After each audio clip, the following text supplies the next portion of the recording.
ಅವಾಗಿನ ಸಿಚುವೇಶನ್ನೇ ಬೇರೆ, ಇವಾಗಿನ ಸಿಚುವೇಶನ್ ಬೇರೆ. ಎಷ್ಟೋ ಇಂಡಸ್ಟ್ರಿಯಲ್ಲಿ ನೋಡಿದ್ದೀವಿ, ಅಂದರೆ ಡಿವೋರ್ಸ್ಡ್ ಆಗಿರುವಂಥ ಕಪಲ್ ಮತ್ತೆ ಒಂದಾಗಿದ್ದಾರೆ. ಸೊ ನಿಮಗೆ ಅನಿಸಿದ್ಯಾ ಮಿಸ್ ಮಾಡ್ಕೊಂಡ್ರಿ ಆ ಥರ ನೋಡುವಾಗ ನೀವು ಎಮೋಷನಲ್ ಆದ್ರ? ಒಬ್ವಿಯಸ್ಲಿ ಎಮೋಷನಲ್ ಆದೆ. ಆ್ಯಂಡ್ ನೀವು ಈ ಥರ ಕ್ವೆಶ್ಚನ್ ಕೇಳಿ ಸ್ವಲ್ಪ ಟ್ರಿಕ್ಕಿ ಆಗಿರುತ್ತೆ, ಯಾಕಂದರೆ ಏನು ಫೀಲೇ ಆಗಲ್ಲ ಅನ್ನೋ ಥರ ಇರಲ್ಲ. ಒಬ್ವಿಯಸ್ಲಿ ಅಷ್ಟು ಇಯರ್ಸ್ ಎಲ್ಲ ಇದ್ಮೇಲೆ ಫೀಲಿಂಗ್ಸ್ ಅನ್ನೋದಂತೂ ಇದ್ದೇ ಇರುತ್ತೆ. ಬಟ್ ಐ ಡೋಂಟ್ ಥಿಂಕ್ ಅದು ಬೇರೆ ಕಪಲ್ಸ್ ಬಗ್ಗೆ ಅದು ನನಗೆ ಗೊತ್ತಿಲ್ಲ. ಮೇ ಬಿ ಅವರಲ್ಲಿ ಇನ್ನೂ ಒಂದು ಒಬ್ರಿಗೊಬ್ರಿಗೆ ಪ್ರೀತಿ ಇದೆಯಲ್ಲ ಜಾಸ್ತಿ ಇತ್ತೇನೋ, ಅದಕ್ಕೆ ಒಂದಾಗಿರ್ಬೋದು. ಬಟ್ ನಮ್ಮಲ್ಲಿ ಅಷ್ಟು ಕಂಪ್ಯಾಟಬಿಲಿಟಿ ಇರಲಿಲ್ಲ. So obviously I don't think ಅದು ನೆಕ್ಸ್ಟ್ ಫ್ಯೂಚರಲ್ಲ ರೀಕನ್ಸೈಲ್ ಆಗ್ಬೋದು. ಓಕೆ, ಅಂದರೆ ನೆಕ್ಸ್ಟ್ ಶೂಟ್ ಇದೆ, ಒಂಚೂರು ಡಿಸ್ಟರ್ಬ್ ಆದರೆ ನನಗೆ ಸೀನ್ಗಳು ಕಂಪೋಸ್ ಮಾಡಿ. ಈಗ ಯಾರಾದರೂ ಡಿವೋರ್ಸ್ ಆದಾಗ ಪ್ರತಿ ಬ್ಲೇಮಿಂಗು ನಾನು ನೋಡಿದ್ದೀನಿ ಹೆಣ್ಮಕ್ಳ ಮೇಲೆ ಬರುತ್ತೆ. ಸ್ಪೆಷಲಿ ಇವಾಗ ಧನಶ್ರೀ ಮತ್ತು ಜಾಹಲ್ ಡಿವೋರ್ಸ್ ಆಗಿದ್ದಾರೆ, ಎಲ್ಲರೂ ಧನಶ್ರೀ ಮೇಲೇ ಗುಡ್ ಮಾಡಿ ತೋರಿಸಿದ್ದಾರೆ. ಜಾಹಲ್ ಬೇರೆ ಹುಡುಗಿ ಜೊತೆ ಇದ್ದರೂ ಕೂಡ ಧನಶ್ರೀದೇ ತಪ್ಪು ಅಂತ ಹೇಳ್ತಿದೆ ಸಮಾಜ.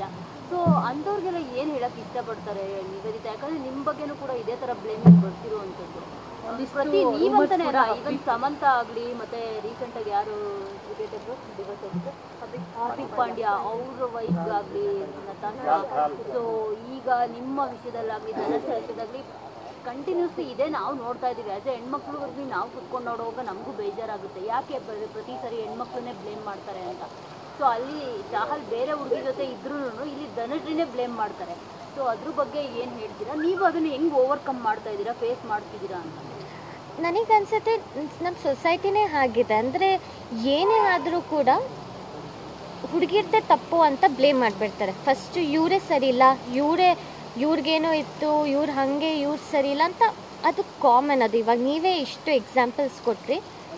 ಅವ್ರ ಲೈಫಲ್ಲಿ ಏನಾಗಿದೆ ಅಂತ ಯಾರಿಗೂ ಗೊತ್ತಿರಲ್ಲ. ಇನ್ಫ್ಯಾಕ್ಟ್ ನಮ್ಮ ಲೈಫಲ್ಲಿ ಏನೇನು ಪ್ರಾಬ್ಲಮ್ಸ್ ಇತ್ತು ಅಂತ ಯಾರಿಗೂ ಗೊತ್ತಿಲ್ಲ. ಆ್ಯಂಡ್ ನಾವು ಅದನ್ನು ಹೇಳ್ಕೊಳ್ಳೋ ನೆಸೆಸಿಟಿನೂ ಇಲ್ಲ.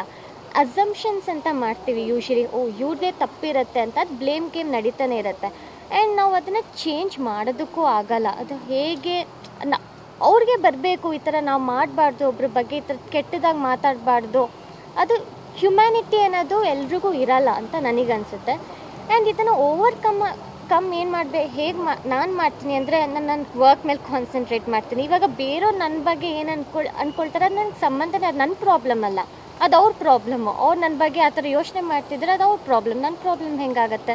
ಸೊ ಬೇರೆಯವ್ರು ನನ್ನ ಬಗ್ಗೆ ಹೇಗೆ ತಿಳ್ಕೊಳ್ತಾರೆ ಅಂತ ಅದ್ರ ಬಗ್ಗೆ ಕುಗ್ಗೋದಾದರೆ ನನ್ನ ಮೈಂಡ್ ಅಷ್ಟು ವೀಕ್ ಇಲ್ಲ. ನನ್ನ ವರ್ಕ್ನ ನಾನು ತುಂಬ ಸೀರಿಯಸ್ಸಾಗಿ ತೊಗೊಂಡು ಪ್ಯಾಷನೇಟಾಗಿ ಕೆಲಸ ಮಾಡ್ತೀನಿ. ಆ್ಯಂಡ್ ಅದ್ರ ಬಗ್ಗೆ ಕಾನ್ಸಂಟ್ರೇಟ್ ಮಾಡ್ತೀನಿ. ಒಂದಷ್ಟು ಕಮೆಂಟ್ಸ್ ಏನೇ ಬಂದರೂ ನಾನು ಓಪನ್ ಮಾಡಿ ನೋಡೋದೂ ಇಲ್ಲ. ನನಗೆ ಗೊತ್ತೂ ಇಲ್ಲ ಆ್ಯಕ್ಚುಲಿ ಏನೇನು ಬರುತ್ತೆ ಅಂತ.